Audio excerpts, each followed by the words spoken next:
front pocket, it might be in an inside pocket. There should be a blue piece of paper. Hold that up and wave it around when you have it.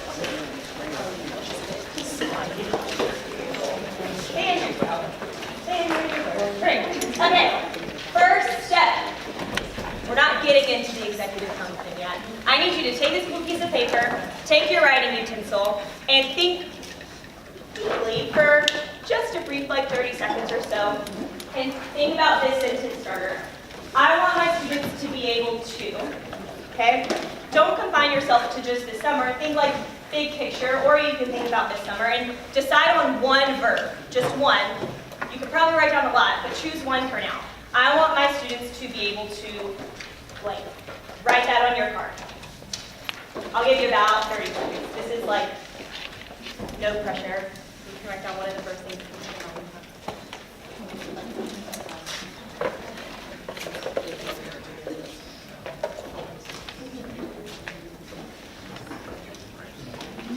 And when you have that word written, hold your card back up like this, just so I can keep tabs on where we are.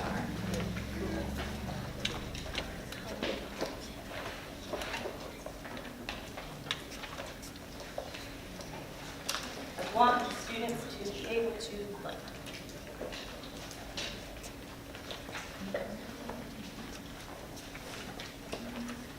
I'm going to give you about 15 more seconds. I gave you way more than 30 seconds.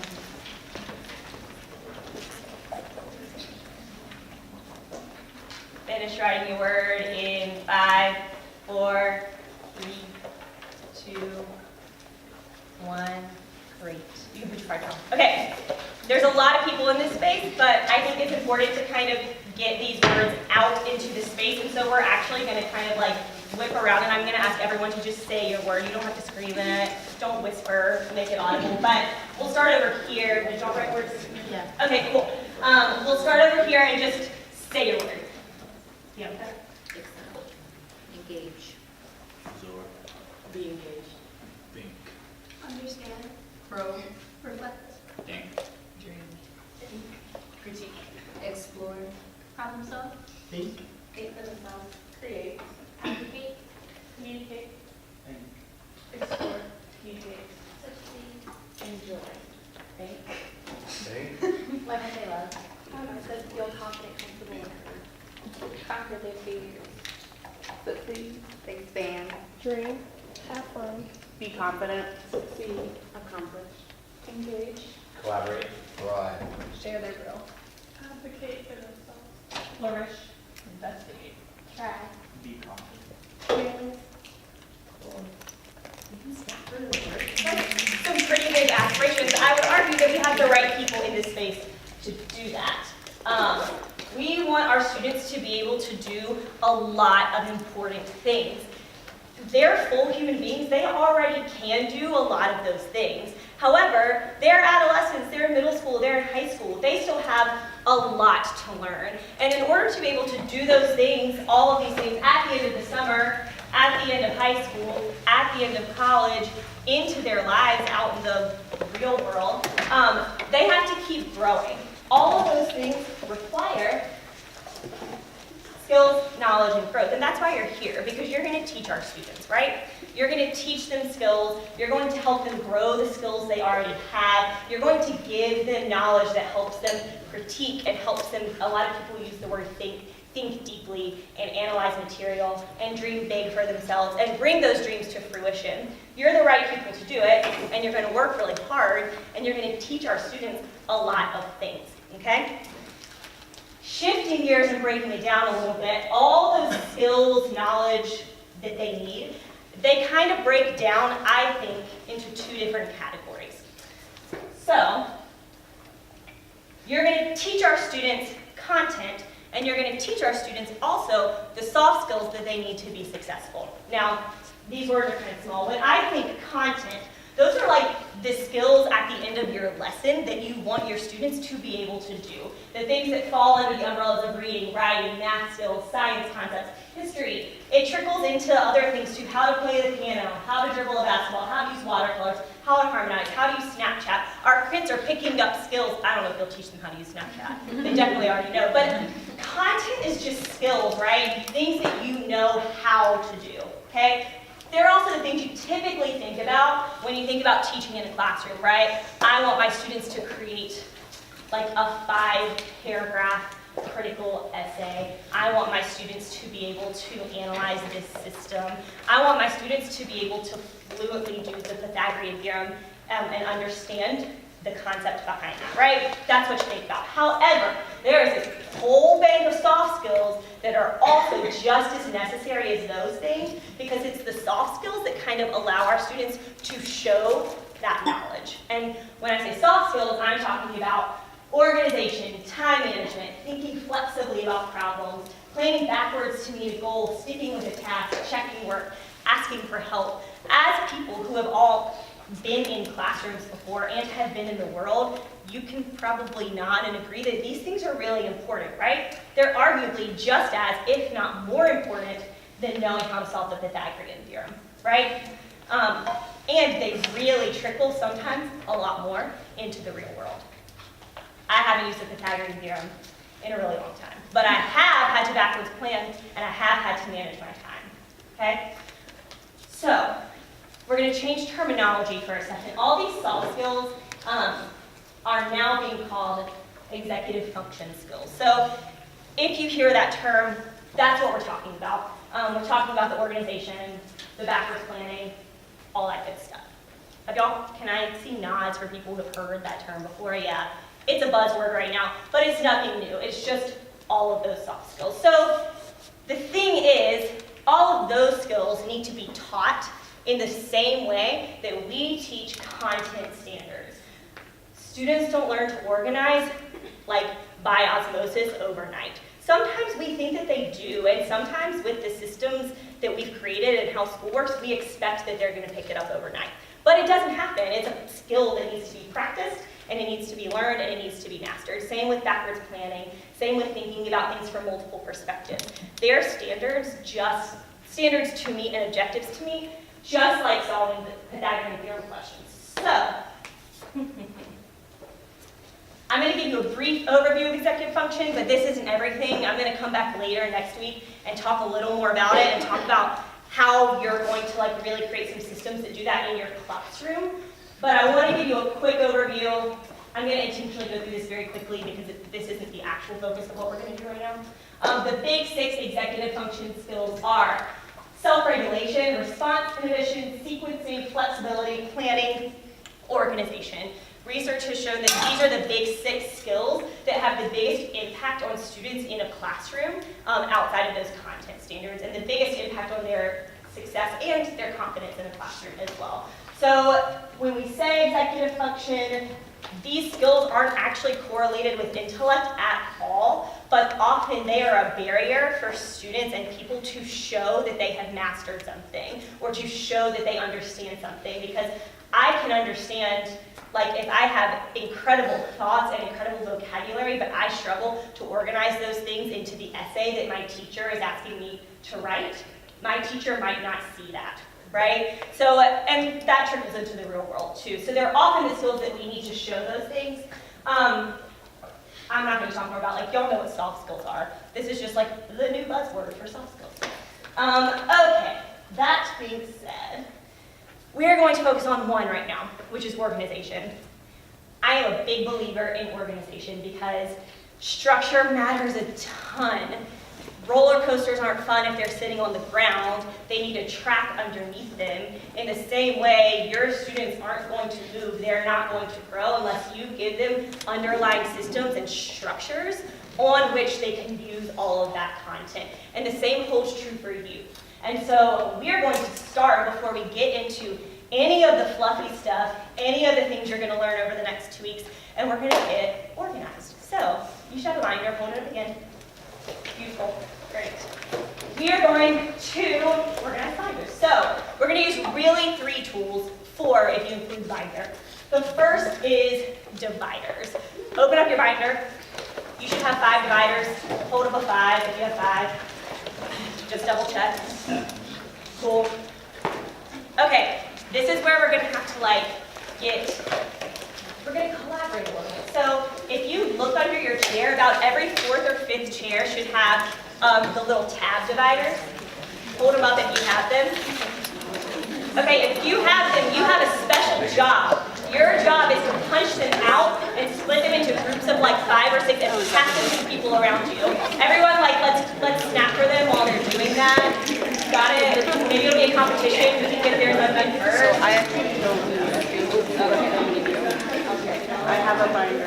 And then I need everyone to have at least 5 dividers. At least 5 little dividers.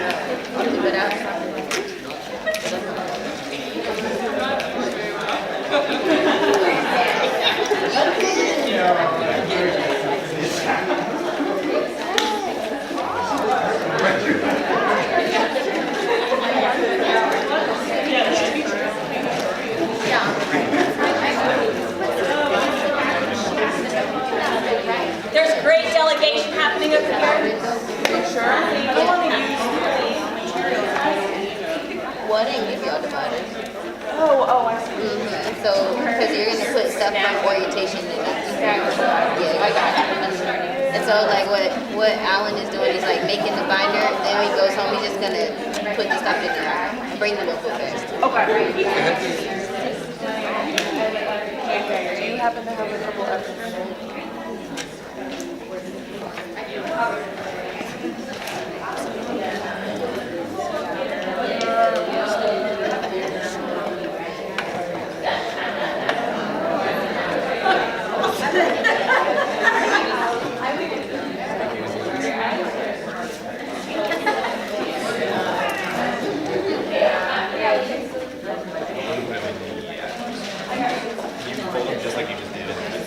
Okay, when you have 5 divider tabs, smile at me.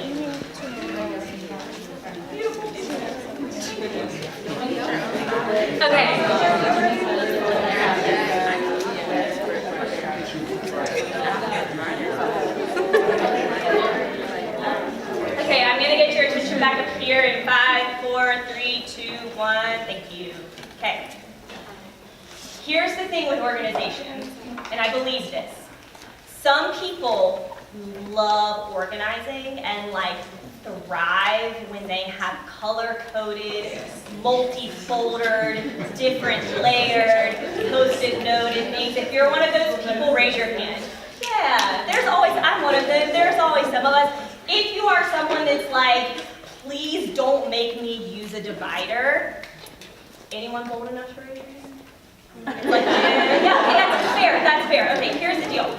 Some people love organization and thrive off of it. Some people, it's just like, that's not my thing. My kind of definition of organization is being organized is just knowing where to find your things.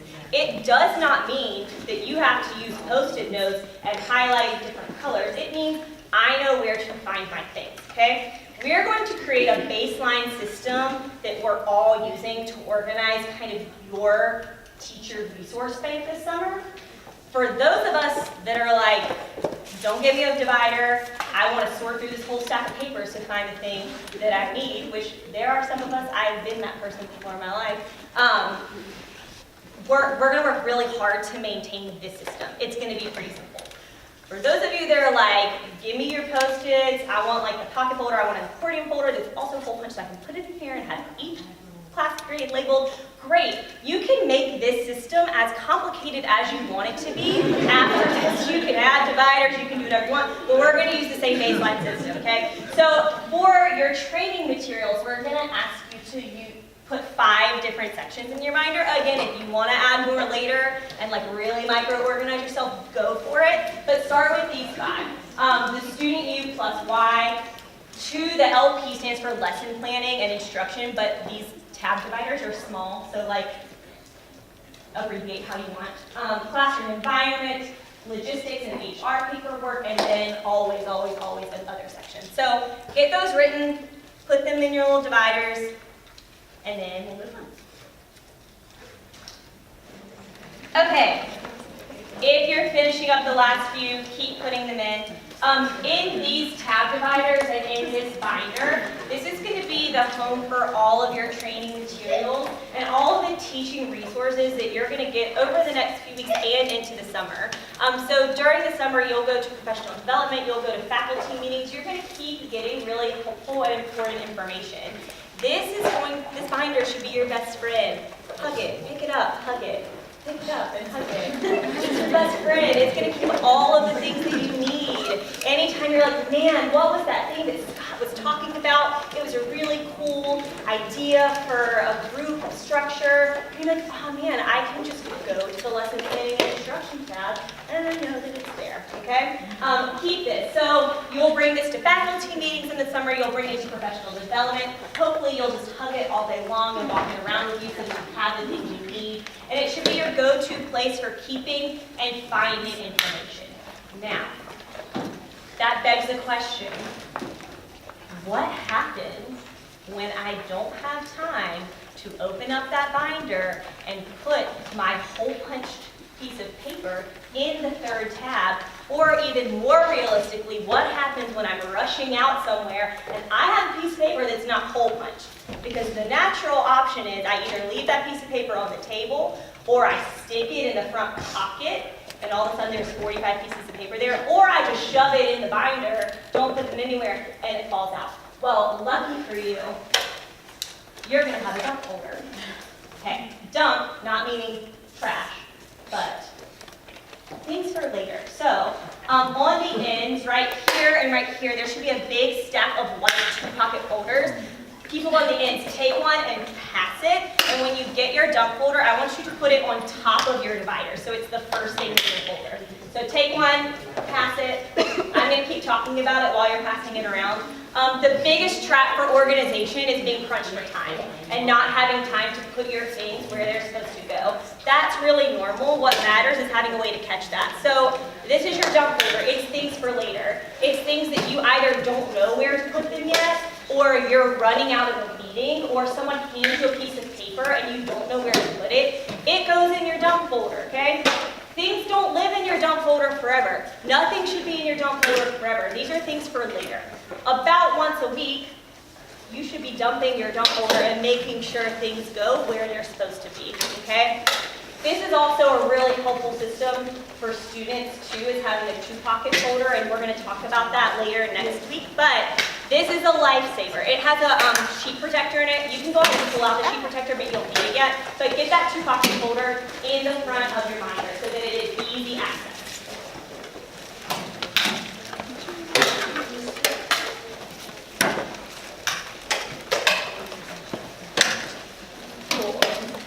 If you fall into the color-coded, post-it noted, multi-pocketed category, you can even get fancy and label your dump folder with different sides for different types of things that you're dumping in there. But if you're like, no, I'm just a person who in high school all my papers were crumpled in the bottom of my book bag, don't label it, just keep it, put everything there, okay?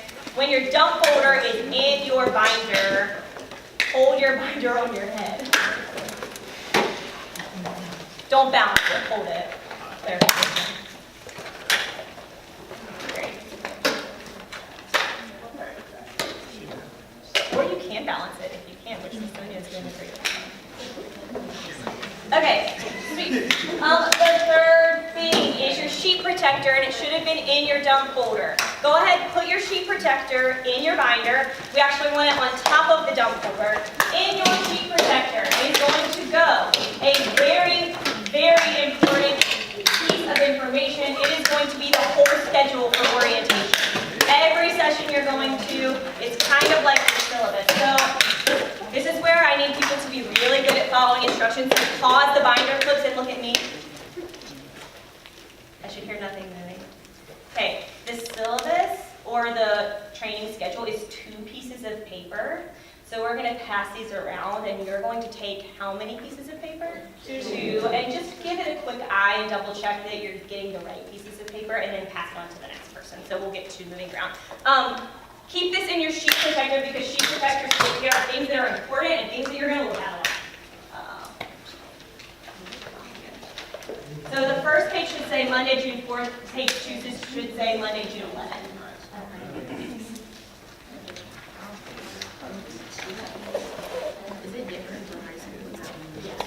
Oh, sorry, this is just a middle school orientation schedule. High school, yours is coming. Your high school last one, sorry.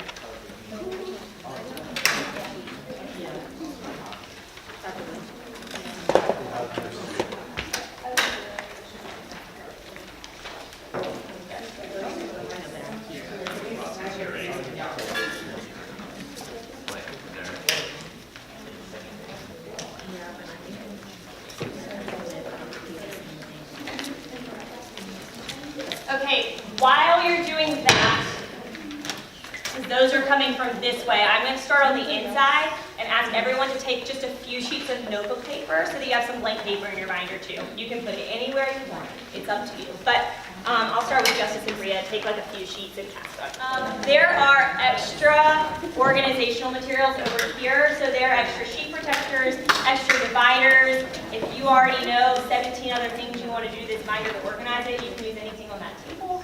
Otherwise, this is your little baby. Pick it up and hold it again and give it a hug. This is your best friend, and it's going to keep everything you get over the next 2 weeks, which is going to be a lot of really wonderful and important stuff. So keep it. Another thing, I don't have Sharpies out right now, but you're going to want your name on this somewhere, so make that happen. Sorry, it's just in the first thing you did, actually. But get your name on it somewhere. Use it. Love it. Hug it tightly. Thank you. Pass it over to Tina.